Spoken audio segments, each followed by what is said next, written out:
Good day, good way. This is Tony, also known as T Jinx on Instagram, Heal and Reveal on Facebook, and of course, if you're on here, Heal and Reveal Tony Jenkins on YouTube. Just tinkering around with some energy, following my intuition as always. I devised a makeshift spiritual court. I'm not a Espiritismo practitioner. I don't subscribe to any one set thing. If you are on that path, if you find this disrespectful, my apologies to you. I don't think the higher aspects have an issue with it, so your hangups are going to be your own hangups. I'm not trying to be funny. But what it is, in the sense of a spiritual court, is a breakdown of guidance from things higher than us to include our higher self and ego. So this is basically how the aspects of the universe, or ourselves in expression and in different manifestations, have decided to give us guidance. But the question I asked was, who's guiding the guider? And so the way it breaks down is, you'll start from the top and you have different tiers. The top tier will be your divine feminine. So that's the creative component of existence itself. The other counter to the top tier is the divine masculine, which is the order and logical and the projective side of the expression of existence. Then you come to the second tier, which is the rooks or the towers. Think of it in the sense of your deities, say Ganesh or any of the angelics, to include the daemons or demons, as most of you call them.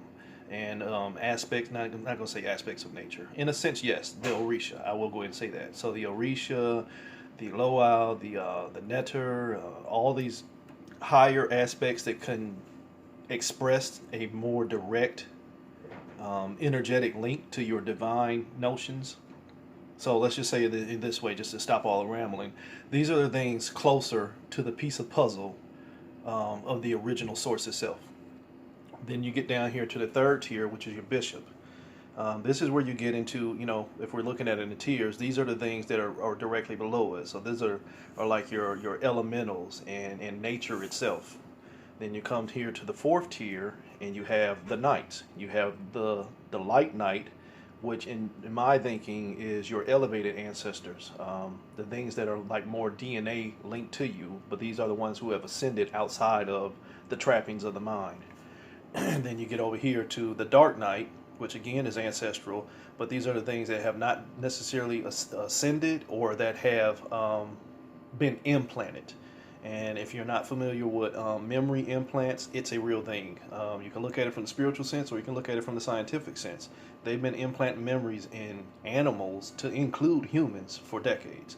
There's actual experiments, there's actual documentation where they have been implanting memories in mice for generation to generation. So, your belief is strictly your belief, but it's a real thing. So then you get down here to the fifth tier, which is the bottom tier. This is higher self, and this is ego self. So that's the way it breaks down. This is communication level of higher existence within yourself. But the initial question I asked was, who's giving the programming to the programmer? Or if this is an experiment in experiencing, who is giving the experience to the experiencer? And I'm a contrarian, so that might confuse some of y'all, but if you pull yourself out of yourself for a minute, you can see where I'm going with it. Basically, is who's the one at the keyboard feeding the information into the program itself. So initially, going into the divine feminine, ladies first. What's giving the programming to the divine feminine is the Aries aspect, and it's a 1. And if you think about 1, it's the potential. It's the self. So even the self within the self, or the unlimited potential, or the unlimited connectivity of all things, is what's feeding the feminine, because it understands that it's all things. It is intuition. It is creation itself. And if you think about Aries, Aries is the first house. Aries is the passion. So the whole goal for existence, the programming for the divine feminine component, is coming from the passion to live itself. The will, the determination to exist, is the divine feminine component. Now, how that's divine feminine is now guiding us, once it has received that programming of, the 1 is why I'm doing what I'm doing. then the divine feminine guidance given to us on the individual level, is the resting tree. And if you know anything about me, there's my favorite number, 22, the master builder. It's saying build this existence. Be the resting tree. Learn to have patience and be still, and you might see that you are the one. And that's cut and dry. I'm not going to sit here and ramble about these things. If they come out clear, I'm going to leave them out as they are. So now you go over here to the divine masculine, which is the projective force of, okay, now that I know I want to be everything, this is how I'm going to become it. And that's where you start getting into your patriarchal, direct creator type aspects. So what it got its programming from was the element of water. Think about the water. It's a 2 and a 4. Now, if you think about life and division, 1 became 2, 2 became 4.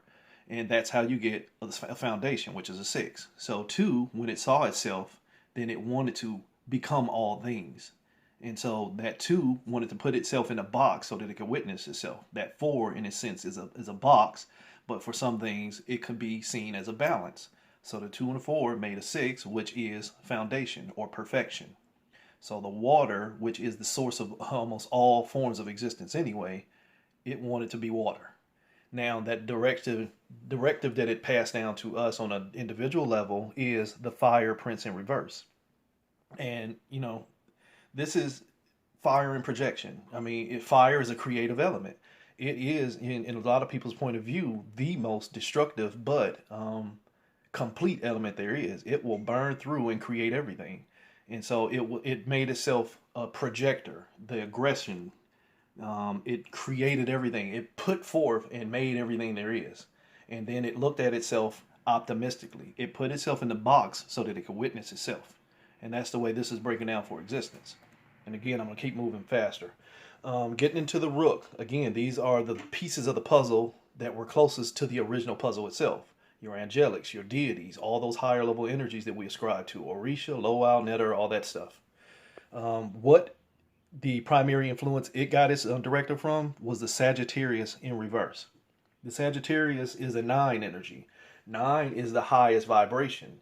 So these are the highest vibrations from the original vibration itself, mainly that one. So, and think of the sense of the Sagittarius. The Sagittarius is a hunter card, but not only is it a hunter, it is the mantra under idealism. It is like, okay, now I got an idea of what I'm going to do. So this is a duality in the sense of now I'm an ideal in expression, but if I want to know who I am, I need to quit having ideas altogether and just understand that I am who I am. And that's where the problem comes in, because you got one component here, the feminine says, I already know I'm everything. And then you got the masculine saying, but why am I everything? So that's why you get this lower guidance of the dragon's duel. It's an inner conflict. You're down here in an inner conflict because you got the morality of, okay, I can end this experiment by just saying I am all things and resting and becoming it. And then you get over here to masculine saying, but no. I need to create it and I need to make infinite experiences to validate why I am all things. There's that conscious choice of a duel because you got into division. So in my perspective, this tier ain't even complete because there's another level behind the divine feminine and divine masculine. And as I said in the beginning of this statement or this video, who's programming the programmer? So from my perspective, there's your justification for why there's programming beyond what we know as programming. Because there's a division, and in order for there to be a justified division, there had to be a wholeness before it. Hope I didn't confuse you, but I know I did. For some of you anyway. Coming down here into tier number 3, you have the bishop. And again, I said this is like your elementals and basically just nature itself. So you got elementals, you have the box, you got the solar system, you have the planets, you got the zodiac signs within.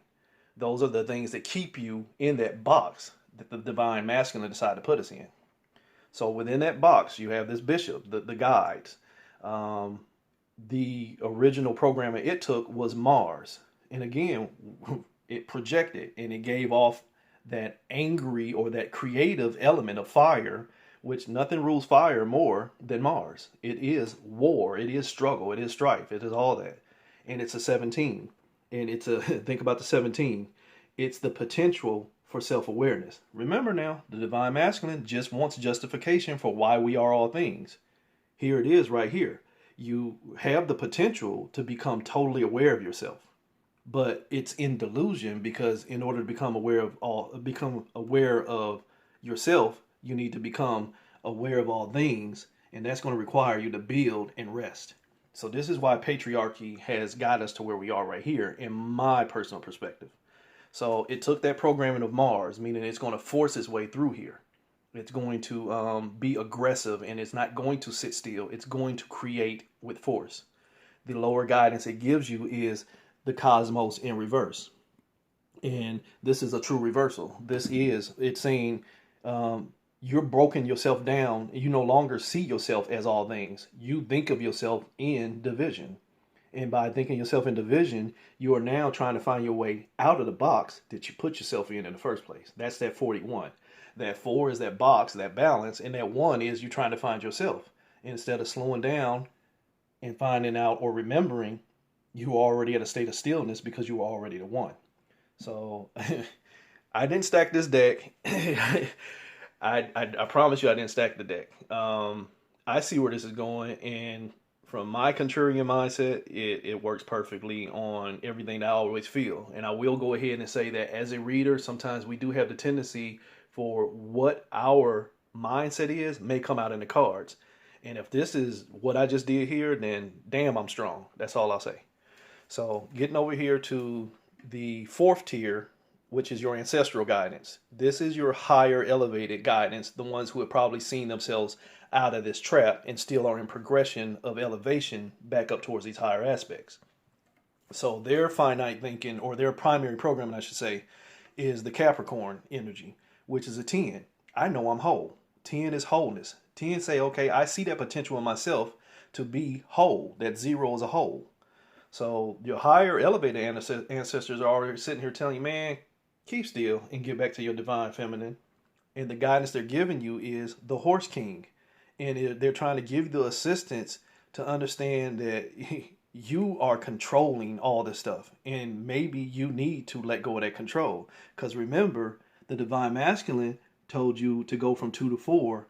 But your elevated ancestor saying the way to get back into wholeness is to get out of that box and to see yourself. Go from that 4 to that 2. And the only way you're going to do that is by stop being controlled by order mind and logic mind, or else you'll stay that horse. And that horse is a service vehicle. Who are we serving? Again, the initial question, who programs the programmer? So you get over here to that same tier, the knights, and this is your other level of ancestral, no disrespect, but I'll use the word ancestral ignorance. This is programming, and this is where thought forms have still stayed attached to a level of existence beyond the 3D realm.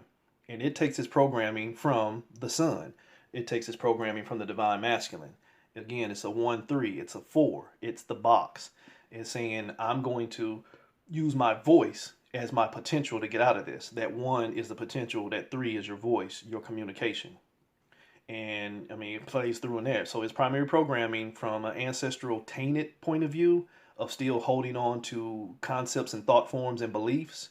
It's saying what you should do if you want to get out of this is put yourself in the energy of the High Lord of gratitude and service. And that, teaches you to have a sense of humility and selflessness and conscious action through the 2. That is a justifier for the illusion of separation. That makes things outside of you greater than you, because you're made to be humble to the point to where you are no longer fully embracing your own fire, and that won't bring you to a point of rest. Point of stillness. Because you're going to always be out here trying to bring back in that flame, not even going to the twin flame thing, but it'll have you out here seeking the other piece of you that you forgot was already within in the first place. Now you get down here to your higher self. Higher self took the initial programming of Saturn. Saturn, the Lord of Time, Chronos. Saturn justifies time within the box. It justifies you being here. It justifies you holding on to experience from experiencing. It is the master of karma.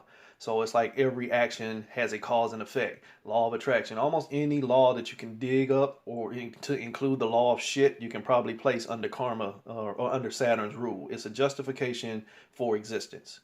So what it's saying is the only way that I'm going to be whole is if I maximize the potential and end all the lessons. That's that nine. The potential is the one. That nine is your highest vibration. It is the release of your karmic situations. It is experience itself. If I get enough experience, then I can become a 10. I can become whole. I can get back to here. But it's a 10, that means it has now dragged something with it. It does not see itself as a 1. It is still carrying itself as a 0. So there's a deception in a 10 becoming a 1, because a 1 is just a 1. That 10 still has an attachment. So be aware of that. And I think that was for somebody, and I hope you get it.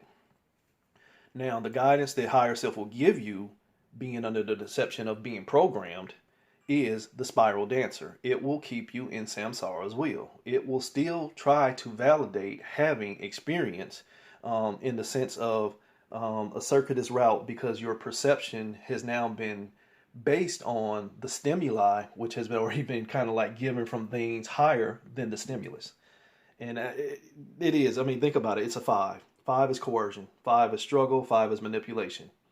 So your higher self is still under that box of Saturn, which is keeping you in a box. You'll see some people on conspiracy circles talk about the black device of Saturn, the black box of Saturn, and all that stuff, and how we are trapped within here. Think about it. Our phones, these little black devices or stuff, they hold energy, they drain our energy, and they keep our perspectives on a limited fashion because they feed us stimuli. So be mindful of the plausibility of higher self still bearing taint, because all other systems have been tainted. And again, this is contrarian thinking. This will probably scare the hell out of some of you, or it might be like, man, what the hell are you talking about to others? That's your own prerogative. If you ain't got to this level of thinking, the first question I have to ask you is, why not? Now, going over here to the last card, which is the ego card. The taint of ego, or the programming of ego, is Jupiter. Jupiter's ruler. Jupiter is the king planet. It thinks it is the ruler of everything, although Saturn is really the one pulling the strings. So Jupiter is under deception in its own self. Maybe bigger, but it ain't brighter or better. And with Jupiter, it rules our idealism. It rules your beliefs, your sense of faith, and all that stuff. All those type of energies can get found in Jupiter. And again, it is right here trying to find the potential, and it wants you to find the potential through abundance. Remember, ego is the master program. Ego is the matrix. The more simulations the ego thinks it can run through the matrix, the more information it can think it can take in, and if it gets enough information, it will justify getting out of the experiment. But instead of getting out of the experiment by becoming the one, it thinks it became out of the experiment because it multiplied itself and kept itself outside. I mean, it kept itself in the box by becoming the box. But over here, the Divine Feminine said there is no box. Think about the Oracle. When she talked to Neo, there is no spoon. So it's a conceptualized level of thinking. And when you get back over here to the ego, the damage, or I'm sorry, the guidance that it'll give you is the spirit whisperer. It's giving you guidance, divine guidance, and higher knowing. But where is that higher knowing and higher guidance based off of? And that will trail you all the way back up to here to the initial question of, if this is divine feminine and this is a divine masculine, what's above it? Peace and wholeness.